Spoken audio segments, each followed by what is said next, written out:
Hello दोस्तों। एक सवाल जो कई बार मेरे कमेंट सेक्शन में आता है, सर आपकी सीवी शेयर करो जिससे हमें हेल्प हो जाए हमारे प्रेप में। तो मैंने सोचा आज वही करते हैं।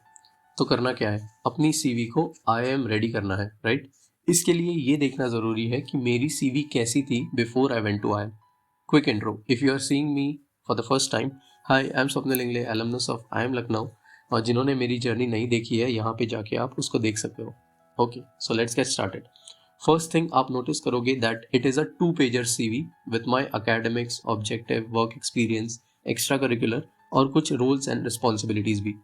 ये क्लासिक एग्जाम्पल है of how your CV should not look like. अब मैं खुद को लकी समझता हूँ कि ये सीवी पे भी मुझे आई एम लखनऊ की फैकल्टी ने सिलेक्ट कर लिया था। आप ऐसा चांस बिल्कुल मत लेना और अपनी सीवी को बहुत अच्छे से प्रिपेयर करना। आज जितना मुझे समझ में आता है, उसके बाद जब मैं ये वर्जन देखता हूँ तो मुझे इसमें कई फॉल्ट्स दिखते हैं। Fault number 1, unnecessary spacing. आप देखो ये एग्जाम्पल जहाँ पूरी लाइन में बस एक या दो वर्ड्स है, बाकी सब खाली। This is a big no. Spacing होनी चाहिए बट इतनी भी नहीं। Fault number 2, repetition of action words.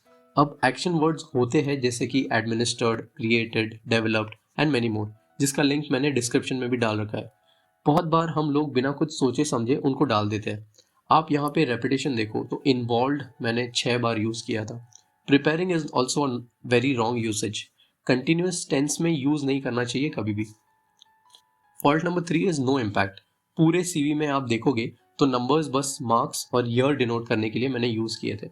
कोई भी टास्क जब आप एग्जीक्यूट करते हो तो उसका एक क्वांटिटेटिव आउटपुट होना चाहिए, जिससे कि आपने क्या काम किया है और इसका इम्पैक्ट कितना है वो पता चले। जैसे कि ये पॉइंट है, प्रिपेयरिंग डेटाबेस स्क्रिप्ट्स।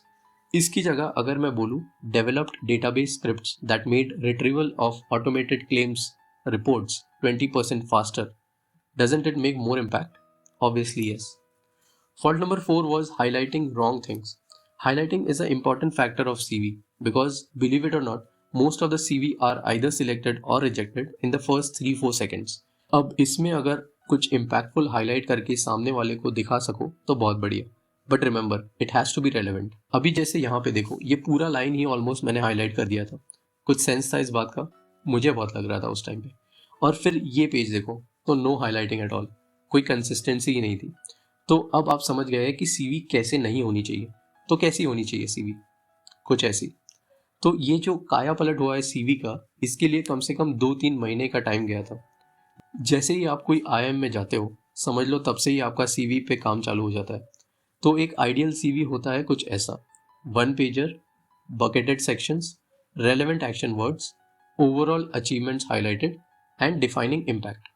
आप बोलोगे बस इतना ही, but trust me, to get it right बहुत टाइम लग जाता है। क्योंकि होता कुछ ऐसा है, एक कमेटी होती है कॉलेज में जो आपको गाइडलाइंस देती है of how to prepare your CV. पहली चीज़ उसमें होती है कि ज़िंदगी में जो कुछ भी उखाड़ा हो, छोटी से छोटी चीज़, उसकी पहले एक लिस्ट बनाओ। बचपन के ड्राइंग कंपटीशन से लेकर ग्रेजुएशन, वर्क एक्सपीरियंस की छोटी से छोटी क्लाइंट अप्रिसिएशन, सब याद करनी पड़ती है। उसके बाद आप जाते हो अपने पहचान के सीनियर्स या फिर ऐसे सीनियर्स के पास जिनका सिलेक्शन ऐसे कंपनी में हो रखा है जहां आपको जाना है। फिर वो बोलते हैं ये चेंज करो, वो चेंज करो। कमिटी वाले बोलते हैं और पॉइंट्स लेके आओ। ये सब होने के बाद जब आपका 1 पेजर बन जाता है, फिर प्लेसमेंट कमेटी वाले बोलते हैं हर एक पॉइंट का कॉन्क्रीट प्रूफ भी लेके आओ। क्योंकि हर कंपनी जिसके लिए आप अप्लाई करोगे, वो तो बैठ के आपका सीवी पॉइंट वेरीफाई नहीं करेंगे। इसीलिए ये सब चीज़ें प्लेसमेंट कमेटी पहले से ही करके रखती है। ये प्रोसेस में अगर आपके पास कुछ पॉइंट्स का वैलिडेशन नहीं हो तो सीधे सीधे वो सीवी से निकल जाते हैं। बट ये सब होता है आईएम में जाने के बाद। अभी आप इस पे कंसंट्रेट करो कि आपकी सीवी कैसी होनी चाहिए जिससे आपको आईएम में एंट्री मिल सके। और ये मेरे सीवी की कॉपी है जो मैंने अपने समर प्लेसमेंट में यानी फर्स्ट सेमेस्टर में यूज़ की थी। इसका मतलब ये है कि आईएम लखनऊ में क्या क्या किया उसका कुछ भी इसमें एडेड नहीं है। सब मेरे पास्ट एक्सपीरियंस और अकेडमिक्स पे है। बट अब की बार आप देख रहे हैं सीवी में पॉइंट्स जो निखर के आए, लग ही नहीं रहा था कि ये मेरी सीवी है। So what has changed here? Let me summarise it. All necessary spaces gone, repetition of action words gone, every sentence has a specific meaning in the CV and why it was added. No impact wala problem also solved because now you can see meaningful numbers added on the CV to show accurate impact. Highlighting wrong things wala problem is also taken out of here because now I have highlighted things that will help elevate my profile. तो जैसा मैंने बोला था, जो चीज़ों पे focus करवाना है उसको हाईलाइट करो। 1 पेजर जिसमें सब आ जाए।